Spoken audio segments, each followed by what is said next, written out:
বৃষ্টির ফোঁটা কত ছোট, কিন্তু সাগর কত বড়, হিমখণ্ড কত ছোট, হিমালয় কত বড়।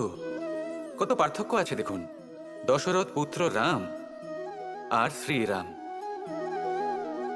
দেখুন, একটা ফোঁটা একসাথে মিলিত হয়ে তখন এই বিশাল সাগর তৈরি হয়। সকল হিমখণ্ড যখন একসাথে মিলিত হয় তখন এই বিশাল মহান হিমালয় গঠিত হয়। সেইভাবেই একটা ছোট্ট বনবাস দিয়ে শুরু হয়েছিল একটা যাত্রা, রাম থেকে শ্রীরাম হবার পথে, মর্যাদা পুরুষোত্তম হবার জন্য। কিন্তু এর থেকে আপনি কি শিখলেন? বিন্দু আসলে মহান নয়, মহান হলো সাগর। হিমখণ্ড মহান নয়, মহান হলো হিমালয়।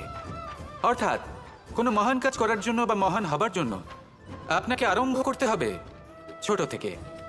একটা অত্যন্ত সরল কিন্তু একটা গুরুত্বপূর্ণ কথা আমি আপনাকে বলতে চাই। দেখুন, আরম্ভ করার জন্য